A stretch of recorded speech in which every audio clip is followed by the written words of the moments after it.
Bienvenue dans Histoire, Rêve et Merveille. Prépare-toi pour un merveilleux voyage. Ouvre grand ton imagination. L'histoire peut commencer. Dans un petit village niché entre les collines verdoyantes et les champs de tournesol, vivait une petite fille nommée Emma. Emma avait 6 ans, des cheveux en bataille couleur chocolat, et un sourire qui faisait fondre même les plus grincheux des hérissons. Un jour d'été, pendant les vacances, Emma alla passer une semaine chez sa grand-mère Marguerite. La maison de mamie Marguerite était remplie de mystères, de vieux meubles qui grinçaient et de 1000 petits objets oubliés par le temps. Il y avait un chat tout blanc, Pompon, qui dormait dans les endroits les plus improbables, et une horloge à coucou qui n'avait jamais la même heure. Un après-midi, alors que le soleil jouait à cache-cache derrière les nuages, mamie Marguerite dit à Emma: « Tu veux m'aider à ranger le grenier, ma chérie? On y trouvera peut-être quelques trésors. » Emma sauta de joie. Le grenier, c'était comme un château secret où l'on cachait les souvenirs. En montant les marches grinçantes, une petite odeur de poussière et de lavande lui chatouilla le nez.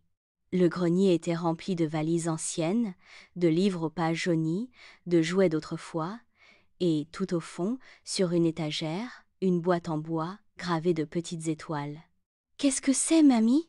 demanda Emma, les yeux brillants. Mamie Marguerite sourit mystérieusement. « Oh, ça, ma chérie, c'est la boîte à rêves. Elle appartenait à mon arrière-grand-mère. On dit que c'est une boîte magique. » « Magique ? Oui. On raconte que si tu glisses un dessin dedans avant de t'endormir, cette nuit-là, tu rêveras exactement de ce que tu as dessiné. » Emma ouvrit grand la bouche. Une boîte qui transforme les dessins en rêves? Quelle merveille! Est-ce que je peux l'essayer? Bien sûr. Mais souviens-toi, ne dessine que des choses que tu veux vraiment découvrir, parce que les rêves peuvent être très réels. Le soir venu, Emma s'installa à la petite table en bois de sa chambre, crayons en main. Elle réfléchit un moment, puis se mit à dessiner un dragon gentil qui volait au-dessus d'un arc-en-ciel. Elle le nomma Plume, parce qu'il avait des ailes douces comme des nuages. Elle glissa son dessin dans la boîte, la referma doucement et s'endormit. Et cette nuit-là, Emma ouvrit les yeux dans un ciel violet, assise sur le dos d'un dragon souriant. « Bonjour Emma, » dit le dragon d'une voix grave et douce. « Je suis Plume, prêt pour l'aventure ?» Ils volèrent au-dessus d'océans de bonbons, survolèrent des montagnes qui chantaient et atterrirent dans une prairie où les fleurs dansaient en rythme. Le lendemain matin, Emma se réveilla en riant. C'était vrai. Son dessin était devenu un rêve. Elle courut raconter à mamie Marguerite, qui lui fit un clin d'œil complice.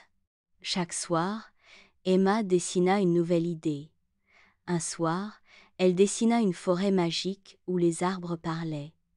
Dans son rêve, elle rencontra un vieux chêne qui lui apprit à écouter le vent. Un autre soir, elle dessina un château sous la mer. Cette nuit-là, elle nagea avec des sirènes et partagea un goûter avec un poulpe très poli nommé Octavius. Mais un jour, Emma se sentit un peu triste. Elle avait beau rêver de 1000 merveilles, quelque chose lui manquait. Alors, au lieu de dessiner un lieu fantastique, elle prit son crayon et dessina son papa et sa maman tenant sa main sous un grand ciel étoilé. Cette nuit-là, elle rêva qu'ils se promenaient tous les trois, pieds nus dans l'herbe douce, riant aux éclats, cueillant des lucioles. Quand elle se réveilla, une petite larme roula sur sa joue.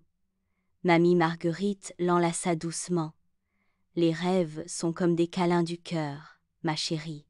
Même quand on est loin, on peut se retrouver dans le monde des rêves. » Emma sourit et serra fort sa grand-mère. Ce soir-là, elle décida qu'elle partagerait sa boîte à rêves avec les autres enfants. Elle fabriqua un petit carnet où elle dessina tous ses rêves passés. Plume le dragon, la forêt parlante, les sirènes, le château sous la mer, et chaque fois qu'un copain venait jouer chez elle, elle lui disait à voix basse Tu veux que je te montre un secret? Viens voir la boîte à rêves.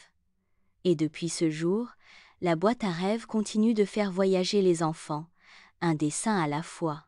Mais n'oublie jamais, petit rêveur ou petite rêveuse, les plus beaux voyages commencent toujours avec un crayon et un cœur rempli d'imagination. Si l'histoire t'a plu, abonne-toi et rejoins-nous pour de nouvelles aventures magiques d'histoire, de rêves et de merveilles. À très bientôt!